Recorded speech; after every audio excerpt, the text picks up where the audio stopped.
what no one dares to tell you about traveling after 70, and how this simple decision may be stealing your most precious moments without you even noticing. Have you ever stopped to think that every wrinkle on your face tells a story more valuable than any tourist destination? When we reach 70 years of age, we discover something surprising. The most precious treasure isn't in the places we can visit, but in the time we have left to live with true purpose. While the world insists on selling us the idea that we need to chase new experiences, the Bible whispers to us in Ecclesiastes, "There is a time for everything under heaven," and perhaps this is precisely the moment to rethink what truly matters. The inconvenient truth no one talks about is that many trips in our later years turn into sources of stress, exhaustion, and even regret, right when we should be enjoying the peace we've earned over a lifetime. How many seniors do you know who returned from their dream vacations more exhausted than when they left? Meanwhile, deep conversations with grandchildren, quiet coffee dates with friends, and the simple joy of reading the Bible in the comfort of home wait in the background. But here's the secret: travel guides won't tell you. God gave us old age not as an invitation to chase what we missed in our youth, but as a sacred opportunity to savor what truly matters. When the psalmist says, "They will still bear fruit in old age," he isn't talking about miles traveled. He's talking about legacy planted.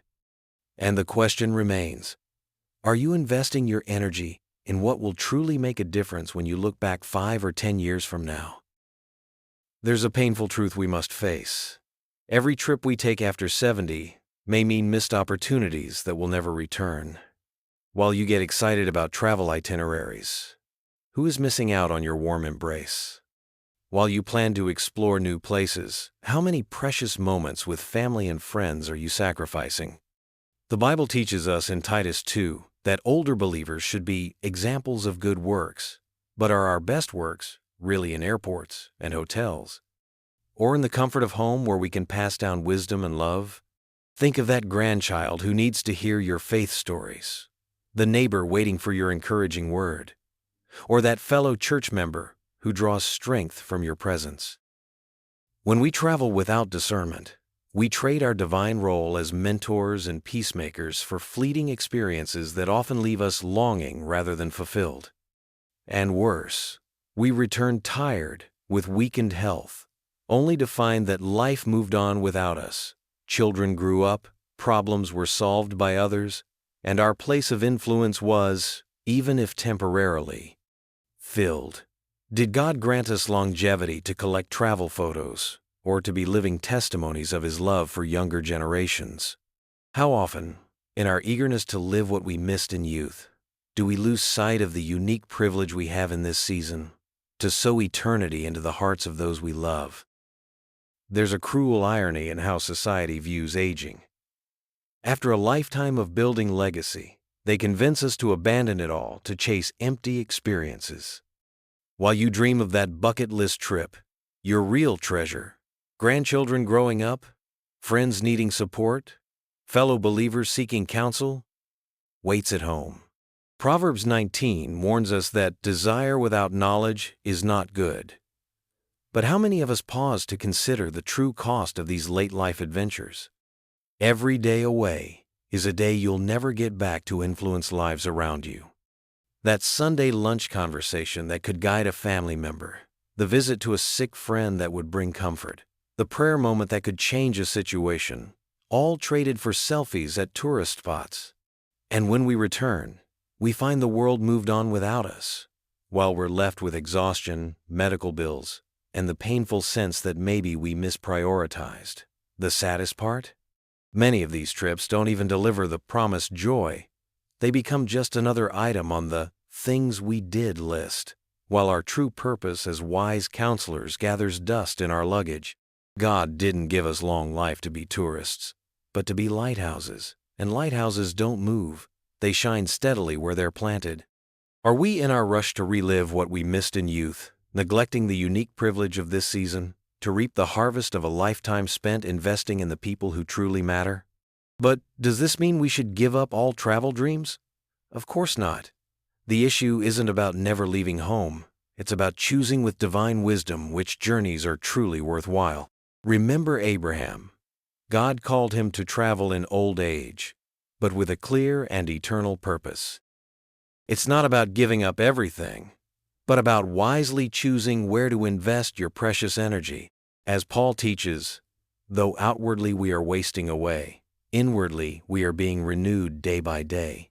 But are we truly renewing our spirit when we subject ourselves to the unnecessary stress of airports, uncomfortable hotels, and foods that don't nourish us? Perhaps the greatest adventure in this season isn't crossing oceans, but discovering the profound peace of being present, truly present, in the lives of those God has placed around us.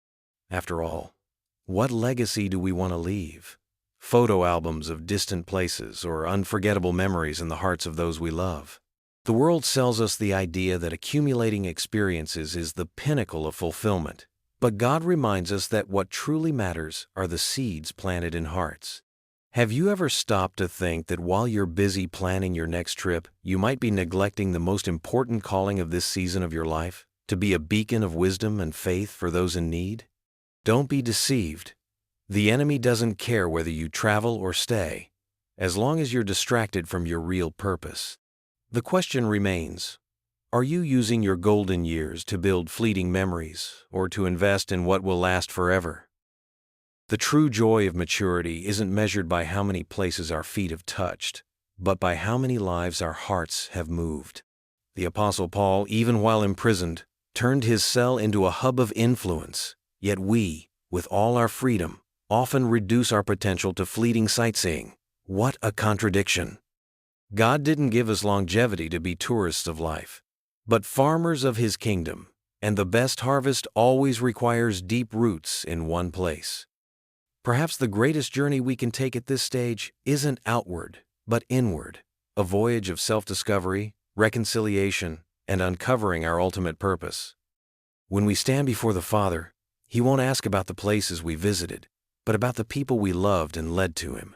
Isn't it time to reconsider where we're investing our most precious resource, time? And when we talk about travel in later years, there's a cost many forget to calculate, not just financial, but emotional and spiritual. Have you considered that the money spent on a single international trip could fund months of support for a grandchild's education or sponsor life-changing missionary work? While we splurge on luxury hotels and airfare, how many real needs in our families or communities go unmet? Worse yet, many seniors jeopardize their financial security precisely when they need reserves for health emergencies. How many return from trips with drastically depleted savings, only to face medical crises without adequate resources? Proverbs doesn't teach us to be stingy, but prudent. The wise store up for the future, but fools squander all they have. Proverbs 21 verse 20. And there's another hidden financial trap. Travel insurance for seniors is exorbitantly expensive, with policies often limiting coverage when we need it most. Is it worth risking a lifetime's labor for a few weeks of questionable leisure? God gave us wisdom to steward resources, not just for our comfort, but to bless generations.